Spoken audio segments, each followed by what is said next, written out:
This is a switch on the column for the turn signals for a 1965 Dodge Monaco with the tilt wheel. I guess the tilt wheel runs this back and forth, runs the switch down on the column and changes where the brakes and the turns and all that comes together, and lights. So this is plugged into that. This is plugged in at the column, and that I guess is the horn, the black wire. So it was not working anymore on right turn, and it felt crunchy. So I got in here and cleaned this stuff. And these are just some ball bearings that ride on those four places, which ride along there on that, and they spring out when you take it apart, so be careful. That thing sits on here. Those four things are grabbed by that, so that sits on top, and there's a cable that comes from the tilt steering wheel that changes the distance of that. I don't know why they need to do that. I guess they didn't have enough room in the column, nice thin column, to put the actual switch mechanism that changes all this stuff. So they put it down on the column. I don't know why they need the adjustability, but you know, yours not to question why. Yours is just to fix it. Cool. Don't lose those. They're kind of small and specific, but I think I have all three things. The springs go there on those little nubs. And this moved around a little bit, but these are going to be like that. It came apart, but some are more worn out. So I looked at the witness marks where the worn out ones were, and I matched them up. So that's probably how it's going to go. Not too bad. This is really grimy.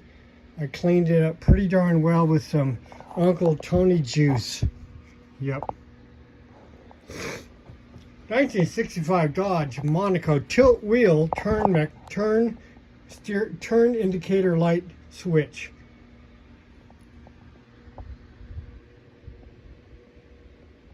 What we're going to put into this is a high quality synthetic grease, food grade. It's dielectric, so it should go in there and last a long time. It's supposedly, no, it lasts a long time. It's high temp, it's clear.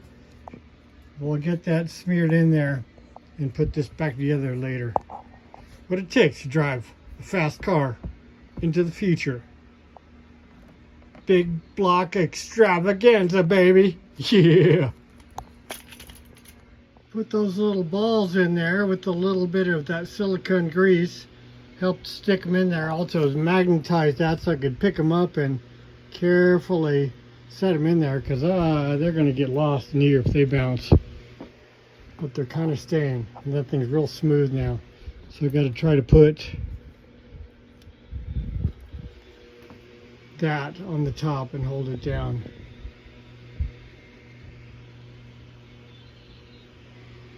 This is going easier than I thought, but wait until everything falls apart and bangs around here. Here's a way to grab something and miss the top, but come in on it and grab down below.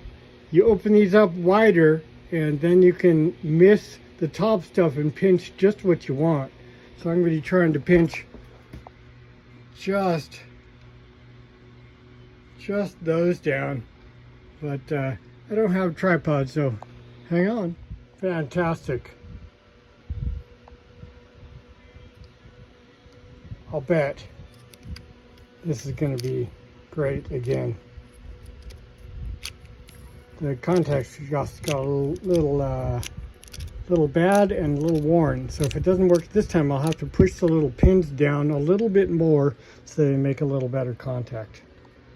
But that sits on the steering column down near the firewall, about like that. Firewall over here, and a cable going up into there, which changes that position, which is just like the turn signal indicator in the steering column on most vehicles. Thumbs up. Check out these new clips that I saw somewhere in a boat. They pull open and then they spring down on a stripped wire, and they're fully redoable. They're really cool.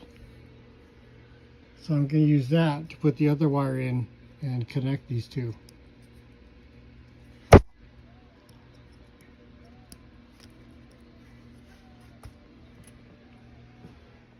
One of the smoother things on this car that I have done recently.